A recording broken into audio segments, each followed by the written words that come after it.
نحمده ونصلي على رسوله الكريم أما بعد فأعوذ بالله من الشيطان الرجيم بسم الله الرحمن الرحيم ما كان محمد أبا أحد من رجالكم ولكن رسول الله وخاتم النبيين صدق الله العظيم۔ میرے معزز علماء کرام، عزیز دوستوں، بزرگوں، بھائیوں اور میرے ماؤں اور بہنوں، میں بلا تمہید اپنی بات کو شروع کروں۔ وقت کم ہے۔ ہمارا اور آپ کا اور سارے مسلمانوں کا بنیادی عقیدہ ہے، ہم نے بچپن سے کلمہ طیبہ پڑھا، لا الہ الا اللہ محمد رسول اللہ صلی اللہ علیہ وسلم۔ تو جس طریقے سے ہم نے اللہ کی وحدانیت کی گواہی دی، ایسے ہی محمد رسول اللہ صلی اللہ علیہ وسلم کے آخری رسول ہونے کی ہم گواہی دیتے ہیں۔ یہ ہمارا جزء ایمان ہے۔ جب تک محمد رسول اللہ صلی اللہ علیہ وسلم کو کوئی خاتم النبیین نہیں مانتا، وہ مسلمان نہیں، دائرہ اسلام سے باہر ہے، کافر ہے، زندیق ہے، ملحد ہے۔ یہ ہمارا اور آپ کا بنیادی عقیدہ ہے۔ قرآن کریم کے اندر بے شمار آیات ہیں، یہ جو حضور پاک سرکار دو عالم صلی اللہ علیہ وسلم کے ختم نبوت پر صراحتاً دلالت کرنے والی ہے۔ ابھی میں نے سورہ احزاب کی 40 نمبر آیت آپ حضرات کے سامنے تلاوت کی۔ اللہ تبارک و تعالیٰ نے اس آیت کریمہ کے اندر واضح طور پر حضور صلی اللہ علیہ وسلم کے خاتم النبیین ہونے کا اعلان فرمایا۔ بطور تمہید کے اس آیت کریمہ کی تھوڑی سی وضاحت آپ حضرات کے سامنے کروں۔ حضرت زید بن حارثہ رضی اللہ تعالی عنہ، جن کو حضور صلی اللہ علیہ وسلم نے آزاد کیا تھا، یہ آپ علیہ السلام کے لیپالک متبنہ بیٹے تھے۔ ان کا نکاح حضرت زینب رضی اللہ تعالی عنہا کے ساتھ ہوا، تو پھر آپسی کچھ نااتفاقی کی وجہ سے حضرت زید بن حارثہ نے اپنی بیوی حضرت زینب رضی اللہ تعالی عنہ کو طلاق دے دیا۔ پھر کچھ مدت بعد حضور پاک سرکار دو عالم صلی اللہ علیہ وسلم نے حضرت زینب سے نکاح فرمایا، یہ اللہ کے حکم سے ہوا۔ اس پر کفار مشرکین نے اعتراضات کرنا شروع کیا کہ ان کے گمان کے اعتبار سے لیپالک بیٹا متبنہ، اس کا حکم حقیقی بیٹے ہی کی طرح ہوتا ہے، وہ برابر اس کو نسبی بیٹے کی طرح شمار کرتے، اس کو وراثت میں حصے دار شمار کرتے ہیں۔ تو کہنے لگے تمہارے نبی بھی عجیب ہیں کہ اپنی لیپالک بیٹے سے کہ بیوی سے نکاح کر لیے، اپنے بہو سے نکاح کر لی۔ تو اللہ تبارک و تعالیٰ نے اس آیت کریمہ کے اندر اس بات کی صراحت فرمائی، ان کی شکایت کا جواب دیا کہ حضرت زینب حضور صلی اللہ علیہ وسلم کے خاص بہو نہیں، حضرت زید بن حارثہ حضور صلی اللہ علیہ وسلم کے نسبی بیٹے نہیں، اور لیپالک بیٹے کا حکم شریعت کے اندر نسبی اور حقیقی بیٹے کی طرح نہیں ہے۔ تو اللہ تعالیٰ نے اعلان فرمایا، ما کان محمد ابا احد من رجالکم، کہ محمد صلی اللہ علیہ وسلم تم میں سے کسی بالغ مرد کے بیٹے نہیں۔ تو یہاں رجال کا ترجمہ بالغ مرد سے اس لیے کیا کہ حضور پاک سرکار دو عالم صلی اللہ علیہ وسلم کے 4 بیٹے بچپن ہی میں انتقال کر گئے تھے، حضرت طاہر، حضرت قاسم، حضرت طیب اور حضرت ابراہیم، کوئی بھی بڑی عمر تک نہیں پہنچے۔ تو فرمایا تم میں سے کسی بالغ مرد کے وہ بیٹے نہیں۔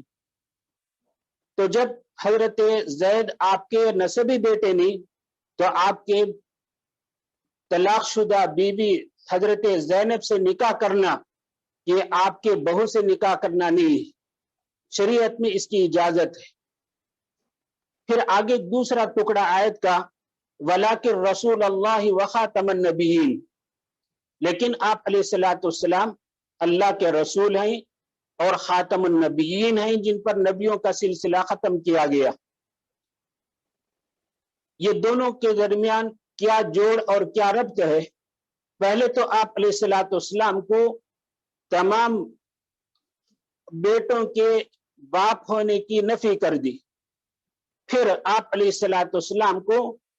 اللہ کا رسول اور خاتم النبیین ٹھہرایا۔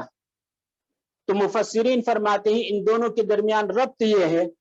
کہ جب آپ علیہ الصلوۃ والسلام تم میں سے کسی مرد کے باپ نہیں، نسبی ابوت کا باپ ہونے کا رشتہ آپ سے ختم ہو گیا، تو اس پر کفار نے اعتراض کیا، شور مچایا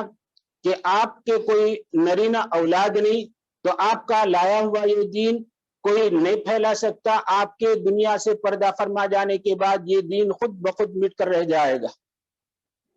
تو اللہ تبارک و تعالیٰ نے فرمایا آپ اگرچہ کسی نرینہ اولاد کے باپ نہیں ہیں، لیکن آپ علیہ الصلوۃ والسلام تمام مومنوں کے روحانی باپ، نسبی باپ کی نفی کرتے ہوئے آپ علیہ الصلوۃ والسلام کو جو رسول اللہ کہا گیا، یہ آپ علیہ الصلوۃ والسلام تمام امت کے روحانی باپ۔ تو نسبی باپ کے مقابلے میں روحانی باپ کا درجہ بہت بڑا ہوا ہے۔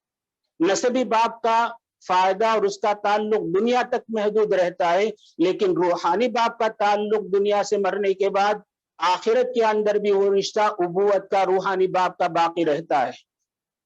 تو آپ علیہ الصلوۃ والسلام کے اندر یہ روحانی باپ ہونے کا رشتہ تمام امت کے ساتھ جڑا ہوا ہے، اور یہ آپ علیہ الصلوۃ والسلام کا جو روحانی باپ ہونے کا رشتہ ہے اس کی حد کیا ہے؟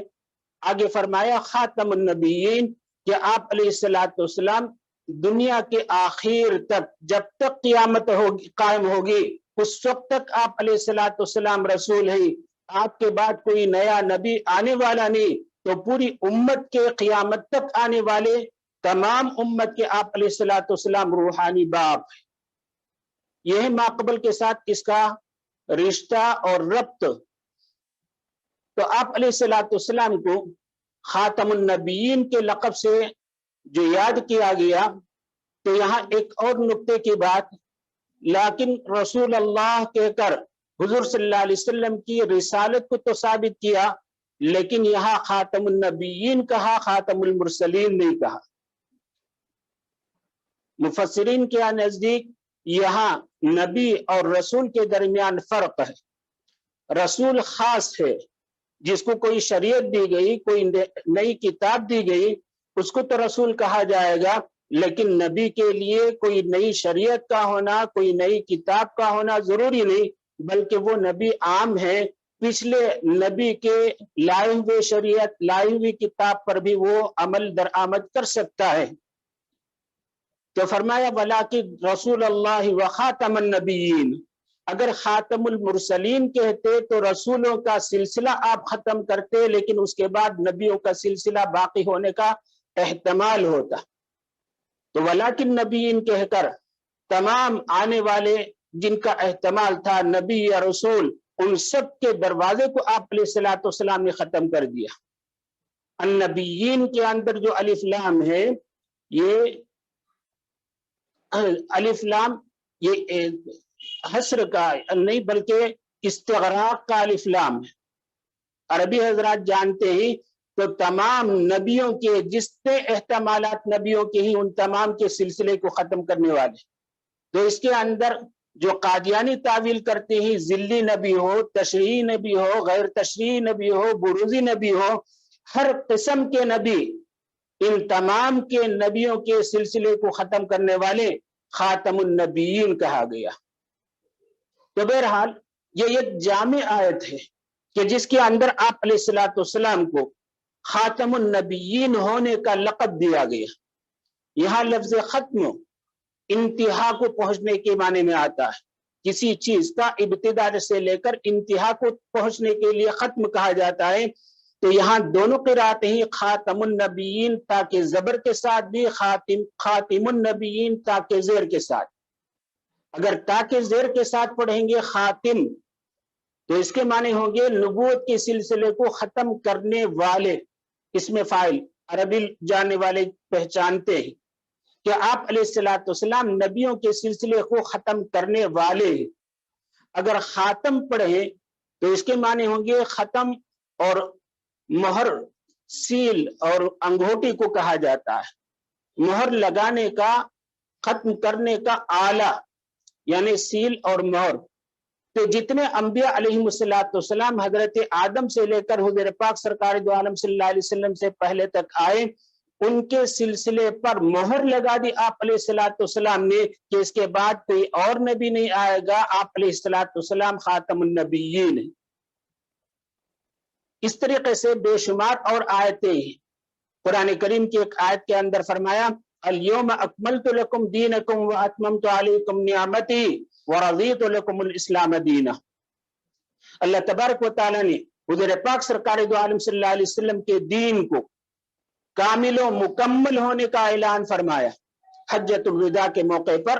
حضور صلی اللہ علیہ وسلم کے اوپر یہ آیت نازل ہوئی، آج کے دن ہم نے تمہارے دین کو کامل و مکمل کر دیا۔ کیا مطلب؟ یہ دین کے اندر کسی قسم کی کوئی نقص، کوئی کمی، کوئی ادھورا پن نہیں ہے، ہر اعتبار سے یہ دین کامل اور مکمل ہے۔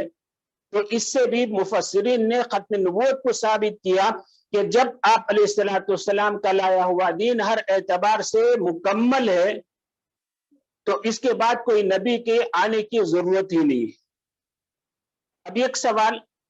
کہ آپ علیہ السلام کا دین مکمل ہے، قیامت تک کے آنے والوں کے لیے کیسے رہنمائی کا سبب بنے گا؟ تو درمیان میں اس کے اندر حذف و اضافہ کے تغیر اور تبدیلی کا امکانات ہیں۔ تو دوسری آیت کے اندر اللہ تبارک و تعالیٰ نے اس کی وضاحت فرمائی اِنَّا نَحْنُ نَزَّلْنَا الذِّكْرَ وَإِنَّا لَهُ لَحَافِظُونَ۔ ہم نے اس ذکر یعنی قرآن کریم کو نازل کیا، شریعت کو اتارا، اور ہم ہی اس کی حفاظت کرنے والے ہیں۔ تو آپ علیہ السلام کا یہ لایا ہوا دین، یہ لائی ہوئی شریعت، یہ قیامت تک رہے گی، کامل و مکمل رہے گی۔ اس کے اندر کسی قسم کا کوئی نقص، کوئی حذف و اضافہ اور کمی ہرگز نہیں ہوگا۔ جس کی حفاظت کی ذمہ داری اللہ تبارک و تعالیٰ لے لے میرے دوستوں، اس کے اندر نقص کا، کمی کا اور اس کے اندر تبدیلی کا کہاں امکان ہو سکتا ہے؟ تو جب آپ علیہ السلام کا لایا ہوا دین ہر اعتبار سے کامل ہے اور قیامت تک یہ دین چلے گا، اس کے اندر کمی کی کوئی گنجائش ہی نہیں، تو آگے کوئی نبی کے آنے کی ضرورت ہی نہیں۔ نبی کے آنے کی پچھلے امتوں کے اندر اس وجہ سے ضرورت تھی کہ پہلے انبیاء کا دین مکمل نہیں تھا، محفوظ نہیں تھا، تغیرات ہوتے تھے، وہ کتاب کے اندر تبدیلیاں ہوتی تھی، تو بعد میں نبی آ کر اسے صحیح کرتے تھے، مکمل کرتے تھے۔ لیکن جب آپ علیہ السلام کا لایا ہوا دین ہر اعتبار سے کامل و مکمل ہے، اس میں کسی قسم کے حذف و اضافہ کی گنجائش ہی نہیں، جس کی حفاظت کی ذمہ داری اللہ تبارک و تعالیٰ لے لے، قیامت تک کے محفوظ ہے، اور اس کے بعد کوئی اور نبی کے آنے کی، کوئی اور شریعت کے آنے کی کوئی حاجت اور کوئی ضرورت ہی نہیں۔ اتنا ہی نہیں، قرآن کریم کی اور آیتوں کے اندر صرف اجمالاً میں ان کو ذکر کروں، اللہ تبارک و تعالیٰ نے فرمایا قُلْ يَا أَيُّهَا النَّاسُ إِنِّي رَسُولُ اللَّهِ إِلَيْكُمْ جَمِيعًا۔ ایک دوسری آیت میں فرمایا وَمَا أَرْسَلْنَاكَ إِلَّا كَافَّةً لِلنَّاسِ بَشِيرًا وَنَذِيرًا۔ حضور پاک سرکار دو عالم صلی اللہ علیہ وسلم کی رسالت مکمل ہے، کام ہے، عام ہے، قیامت تک کے لیے ہے۔ تو آپ علیہ السلام کی شریعت جب قیامت تک کے لیے تام ہے، کامل ہے اور عام ہے، تو کسی نبی کے آنے کی قیامت تک کے لیے کوئی ضرورت نہیں۔ آپ کا لایا ہوا دین قیامت تک کے لیے لاہی عمل ہے، لہذا نبی کی ضرورت ہی نہیں جب آپ علیہ السلام کا دین مکمل ہے ہر اعتبار سے۔ یہ مثال کے طور پر چند آیتیں میں نے ذکر کی، وقت کم ہے، ایک دو چار حدیث ختم نبوت سے متعلق آپ حضرات کے سامنے میں گوش گزار کروں۔ صحیح بخاری کی ایک روایت ہے، حضرت ابو ہریرہ رضی اللہ تعالیٰ عنہ فرماتے ہیں ان مثلی و مثل الانبیاء من قبلی کمثل رجل بنا بیتا فاحسنه واجمله الا موضع اللبنة من زاویة فجعل الناس يطوفون ثم له ويعجبونه ويقولون هلا أزيت هذه اللبنة قال رسول الله صلی اللہ علیہ وسلم فأنا اللبنة وأنا خاتم النبیین۔ بخاری شریف کی ایک روایت ہے، صحیح روایت حضرت ابو ہریرہ کی، حدیث نمبر 35 یہ حدیث کا حوالہ ہے۔ حضور پاک سرکار دو عالم صلی اللہ علیہ وسلم نے ختم نبوت کو ایک حسی اور محسوس مثال کے ساتھ سمجھایا کہ میری اور پچھلے انبیاء علیہ السلام کی مثال تو ایسے ہی ہے جیسے ایک آدمی نے ایک خوبصورت محل بنایا، بہت خوبصورت محل، لوگ اسے آ کر زیارت کرتے تھے اور دیکھ کر تعجب کرتے تھے، واہ واہ کرتے تھے، اتنا عجیب اور اتنا خوبصورت محل۔ لیکن اس محل کے اندر خامی یہ تھی، ایک جگہ ایک اینٹ رکھنے کی خالی تھی، اینٹ نہیں رکھا گیا تھا، یہ نقص تھا۔ تو دیکھنے والے کہنے لگے کاش کہ یہاں ایک اینٹ رکھی جاتی تو کتنا اچھا ہوتا۔ تو آپ علیہ السلام نے فرمایا وہ قصر نبوت کا ایک اینٹ جو کم ہے وہ میں ہوں، اور میں ہی وہ آخر اینٹ ہوں قصر نبوت کا، اور مجھ ہی پر نبوت کا سلسلہ ختم کیا گیا۔ تو آپ علیہ السلام کی مثال تمام انبیاء کے ایک محل بنانے کی، اور آپ علیہ السلام اس محل کو قصر نبوت کو مکمل کرنے والے اور آخری نبی آپ علیہ السلام ہی، نبوت کے حسین تاج محل کی تکمیل آپ علیہ السلام کے ذریعے سے ہوئی ہے۔ اسی طریقے سے ایک اور حدیث میں ہے، حضرت انس رضی اللہ تعالی عنہ فرماتے ہیں ان الرسالۃ والنبوۃ قد انقطعت ولا رسول بعدی ولا نبی بعدی، یقیناً رسالت اور نبوت یہ تمام کا تمام یہ سلسلہ ختم ہو گیا، اس کے میرے بعد نہ کوئی نبی آئے گا اور نہ ہی کوئی رسول آئے گا۔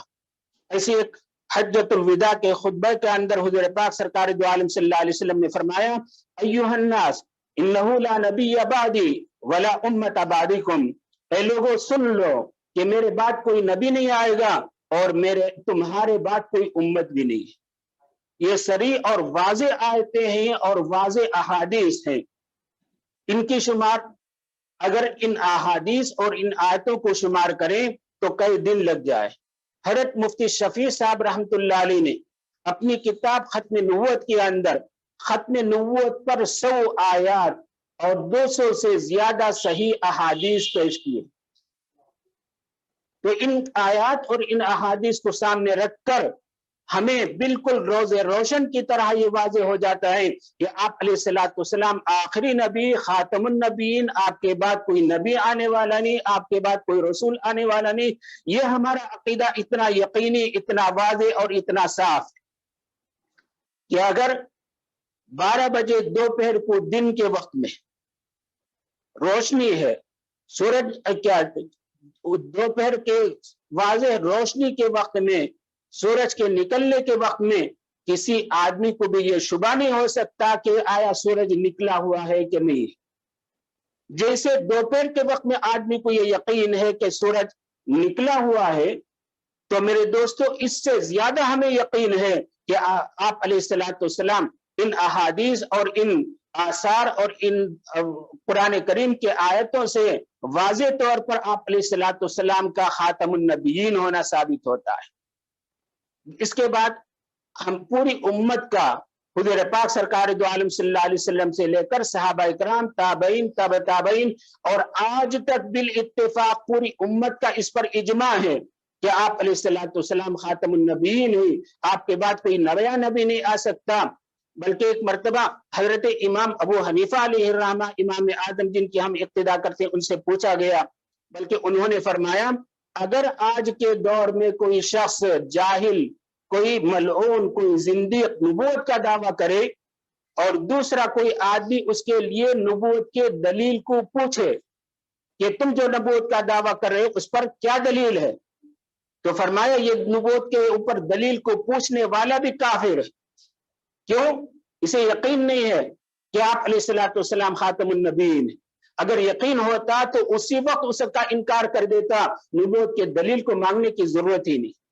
میرے دوستو، ان واضح آیات اور احادیث کے سامنے ہمارے دل کے اندر یہ یقین ہے کہ آپ علیہ الصلوۃ والسلام خاتم النبیین ہیں، لیکن افسوس صد افسوس، ہمارے سامنے بہت سارے ایسے فتنے رونما ہو رہے ہیں اور آگے بڑھ رہے ہیں اور پنپ رہے ہیں کہ جنہوں نے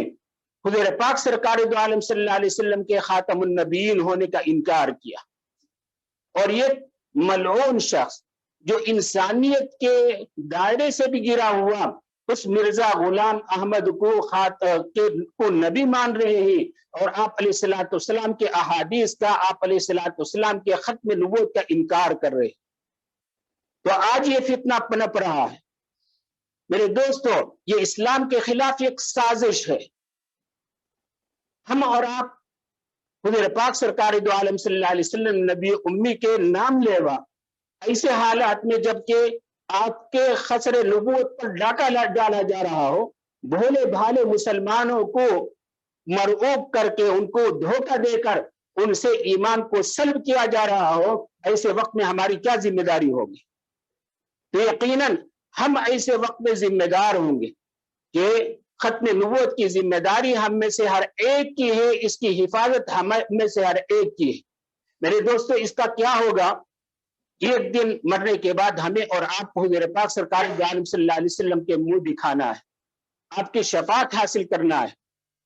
جب تک ہم دنیا کے اندر آپ علیہ الصلوۃ والسلام کے ختم نبوت کا کام کریں گے، ختم نبوت پر محنت کریں گے، جد و جہد کریں گے،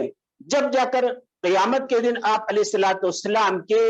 چہرے کے سامنے ہم منہ دکھانے کے قابل ہوں گے، آپ کے شفاعت کے ہم قابل ہو سکتے ہیں۔ ورنہ ختم نبوت کا اب جنازہ نکالا جا رہا ہے، آپ علیہ الصلوۃ والسلام کے ختم نبوت کے تاج پر ڈاکہ ڈالا جا رہا ہے، ہم اور آپ اطمینان سے بیٹھے رہے۔ میرے دوستوں، یہ ایمان کی حرارت اور ایمان کی گرمی اور چنگاری کے تقاضے کے بالکل خلاف، یہ ایمانی غیرت اور ایمانی حمیت کے خلاف، یہ کوئی معمولی بات نہیں ہے کہ ہمارے اعمال سے بھی بڑھ کر ہمارا ختم نبوت کے عقیدے کی حفاظت ہم میں سے ہر ایک کی ذمہ داری ہے۔ ذرا سوچیں، ایسے حالات کے اندر ہم نے ختم نبوت کے موضوع پر کیا کام کیا ہے؟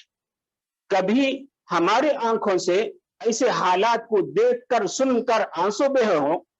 اور کبھی ہمارے کانوں سے اس بات کی تڑپ پیدا ہوئی ہو کہ ختم نبوت کے متعلق ہم باتوں کو سنیں، آپ علیہ الصلوۃ والسلام کے یہ عظیم تاج ختم نبوت کے کیا دلائل ہیں، کیا باتیں ہیں، اس کو سننے کے ہمارے کانوں کے اندر تڑپ پیدا ہوئی۔ ہمارے دل و دماغ کے اندر کبھی یہ دھڑکن اور کبھی یہ خیال پیدا ہوا ہو کہ ہم حضور پاک سرکار دو عالم صلی اللہ علیہ وسلم کے امتی ہیں، پیارے نبی کے پیارے امتی ہو، کیا ہمارے دل کے اندر یہ سوچ کبھی پیدا ہوا ہو کہ ہم ایسے نازک حالات کے اندر حضور پاک سرکار دو عالم صلی اللہ علیہ وسلم کے ختم نبوت کی دھجیاں اڑائی جا رہی ہوں، ہم سکون اور اطمینان سے بیٹھے رہے، سوتے رہے؟ کیا یہ ہماری ایمانی غیرت کا تقاضا؟ کیا ہمارے ہاتھ نے کبھی اس بات کی حرکت کی ہو ختم نبوت کے خلاف ہم جد و جہد کریں؟ ہمارے زبان کے اندر کبھی ایسی حرکت ہوئی ہو کہ ختم نبوت کے خلاف ہم مجاہدہ کریں؟ ہمارے پیر کبھی اس بات کی طرف چلے ہوں کہ ہم ختم نبوت کے میدان کے اندر کود کر جو ختم نبوت پر ڈاکہ ڈالنے والے ہیں ان کا مقابلہ کریں؟ میرے عزیزوں، دوستوں اور بھائیوں اور بہنوں، یہ بہت سوچنے کی بات ہے، عظیم ہماری ذمہ داری کی بات ہے۔ ختم نبوت کے کام کے بغیر ہم اور آپ علیہ الصلوۃ والسلام کی شفاعت کے مستحق نہیں ہو سکتے۔ یہ عظیم کام میرے دوستوں، مرنے کے بعد آدمی کو اس ختم نبوت کے کام کے اوپر کتنا اعزاز ہوتا ہے، کتنا اکرام ہوتا ہے، ہماری آنکھ بند ہو جائے تو اس وقت ہم دیکھیں گے یہ ختم نبوت کا کام کتنا عظیم کام ہے۔ ابھی قریب میں دارالعلوم دیوبند کے نائب محتمم، کل ہند تحفظ ختم نبوت کے ناظم ہمارے استاد حضرت مولانا قاری محمد عثمان صاحب رحمت اللہ علیہ اللہ کے پیارے ہوئے، ابھی 15 دن ہوا ہو، تو جب ان کا انتقال ہوا، ان کی زندگی ختم نبوت پر گزری ہے، ہمیشہ دھن اور ہمیشہ فکر رہا تو ختم نبوت کی، جو ختم نبوت کے خلاف محاذ آرائی کر رہے ہیں، اور یہ مرزا قادیانی کے چھیلے ہوں یا ایسے 19 نمبر گروپ والے ہوں، حضور پاک سرکار دو عالم صلی اللہ علیہ وسلم کے ختم نبوت پر ڈاکہ ڈالنے والے ہوں، اس سلسلے میں ہمیشہ آپ کی فکر تھی، آپ کی دھن اور آپ کا سوچ تھا کہ ہم ایسے وقت میں ختم نبوت کی کیسے حفاظت کریں، زندگی اسی میں گزار دی۔ جب ان کا انتقال ہوا تو 2 دن کے بعد دارالعلوم دیوبند کے ایک شعبے کے ناظم مولانا ارشد صاحب نے خواب میں دیکھا کہ حضرت قاری عثمان صاحب رحمت اللہ علیہ کے سر میں ایک تاج رکھا ہوا ہے، ایک عظیم روشنی اور چمک اس کے اندر ہے، نکاح ٹک نہیں سکتی ایسی عظیم چمک اس کے اندر ہے، پوچھنے کے لیے ہمت نہیں تھی۔ تو اتنے میں قاری صاحب نے فرمایا کہ 2 تاج اللہ تبارک و تعالیٰ کی جانب سے آئے ہیں، ایک میرے لیے اور ایک عطا اللہ شاہ بخاری رحمت اللہ علیہ کے لیے، جنہوں نے ختم نبوت کے لیے اپنی زندگی کو وقف کر دی تھی۔ تو یہ 2 تاج اللہ تبارک و تعالیٰ کی جانب سے آئے، تو یہ کتنی عظیم خوشخبری کی بات ہے، یہ کس چیز کا اکرام ہے، کس چیز کا اعزاز ہے میرے دوستو، یہی ختم نبوت کے کام کرنے کا یہ اعزاز، یہ شرف ہے جو اللہ تبارک و تعالیٰ کی جانب سے عطا کیا گیا۔ ہمیں اور آپ کو چاہیے کہ ایسے حالات کے اندر جہاں ایمان پر ڈاکہ ڈالا جا رہا ہے، یہ کوئی معمولی بات نہیں ہے، ہمارے سامنے کیسے حالات ہیں، ختم نبوت پر کیسے ڈاکہ ڈالا جا رہا ہے، یہ ہم سے چھپی ہوئی بات ہے۔ یہ لاک ڈاؤن کے اوقات کے اندر بھی خاص طور پر یہ مرزائی مبلغین دیہات پہنچ کر بھولے بھالے مسلمانوں کو دھوکہ دے رہی، ان کو معاشی اور پیسے وغیرہ کا لالچ دلا رہے ہیں، اور اس بات کی ان کو دھیان دے کر ان کا ایمان سلب کر رہے ہیں کہ تم مرزا غلام احمد منحوس علیہ لعنت اللہ علیہ ان پر ایمان لا لو، تمہارا بیڑا پار ہو جائے گا۔ کتنے ہی ایسے دیہات کے اندر جہاں ہماری پہنچ نہیں ہے، یہ مرزا قادیانی ملعون اور ان کے مبلغین پہنچ کر ان کے ایمان پر ڈاکہ ڈالے رہے۔ ابھی ان کا 5واں خلیفہ مرزا مسرور جو ابھی لندن کے اندر ہے، دیکھنے کے اعتبار سے تو وہ بڑا عالم معلوم ہوگا، لیکن اتنا جاہل اجٹ، اگر پیٹ چیرے تو الف نہ نکلے، اتنا پکا جاہل، وہ ان کو اس نے 5واں خلیفہ ٹھہرایا ہے۔ یہ گزشتہ چند سال پہلے یہاں مدراس آیا تھا، حکومت ہند کے تعاون سے، اس کے مدد سے مدراس کے اندر کوڈم پاکم میں ان کا دفتر موجود ہے قادیانیوں کا، جی وہاں مدراس کے اندر ایک ان کی عبادت گاہ کی اس نے بنیاد رکھی، اس کا افتتاح کیا، اور پھر اس کے بعد کیرلا گیا، اور اس کے بعد قادیان گیا، اور یہاں جا کر اپنے مبلغین کو پوری طریقے سے ورغلا رہا ہے، اور یہاں لندن سے ان کو وہ مالی فراہم کرتا رہتا ہے، اور ان چیلوں کو ورغلاتا رہتا ہے کہ کسی طریقے سے یہ مسلمانوں کو، سادہ لو مسلمانوں کو گمراہ کر کے، ان کو ختم نبوت کے عقیدے سے منحرف کر کے یہ مرزا قادیانی ملعون کے اوپر ایمان لانے والا بنا دے۔ اس پر ان کو انعام دیا جا رہا ہے، لالچیں کی جا رہی ہیں۔ میرے دوستو، یہ عجیب حالات ہمارے سامنے ہیں۔ ہم اپنے عبادت کے اندر خاموش رہ کر ہم یہ سوچ رہے ہیں کہ ہم اللہ کی عبادت کا حق ادا کر رہے ہیں، تو یہ عبادتوں سے بڑھ کر ہماری ذمہ داری عقائد کی حفاظت کی ہے۔ عقائد کی حفاظت یہ ہماری بنیادی ذمہ داری ہے۔ سادہ لوگ مسلمان ان کے عقائد کی حفاظت کیسے ہو، یہ ایسے قادیانیوں کے، مرزائیوں کے جھانسے میں نہ آئیں، اس کے لیے ہماری اور آپ کی ذمہ داری ہے کہ ختم نبوت کا لبادہ اوڑھ کر ہم اس فکر کو اپنا فکر بنائیں۔ آئیے ہم عہد کریں، انشاءاللہ جب تک ہمارے بدن کے اندر سانس رہے گا، ہمارے بدن کے اندر روح رہے گی، ہمارے جسم کے اندر، ہمارے رگوں کے اندر ایک خون دوڑتا رہے گا، اس وقت تک ہم قصر نبوت کی، حضور پاک سرکار دو عالم صلی اللہ علیہ وسلم کے ختم نبوت کی حفاظت میں دل و جان سے خدمت کریں گے۔ ہماری موت آئے بھی تو یہ ختم نبوت کی حفاظت کرنے میں، تاکہ اللہ تعالیٰ بھی ہم سے راضی ہو، حضور پاک سرکار دو عالم صلی اللہ علیہ وسلم کے منہ دکھانے کے ہم قابل بنے۔ اسی ایک مشن کو لے کر ہمارا یہ پروگرام ہے۔ مدراس کے اندر مجلس تحفظ ختم نبوت کا دفتر پرساکم میں موجود ہے، ہم اس سے رابطہ کریں، ہمارا اس سے تعلق ہو تو ہمیں معلوم ہوگا کتنے قادیانی ہمارے اطراف پھیلے ہوئے ہیں۔ ان کی سرکوبی کے لیے، ان کی بے قمی کے لیے ہمیں کیسی محنت کی ضرورت ہے، اس کی ضرورت ہے ہم اس دفتر سے رابطہ کریں اور پوری طریقے سے ہم تیار رہیں۔ اللہ تبارک و تعالی ہمیں اور آپ کو مرتے دم تک اس عقیدے کی حفاظت کرنے کی توفیق نصیب فرمائے،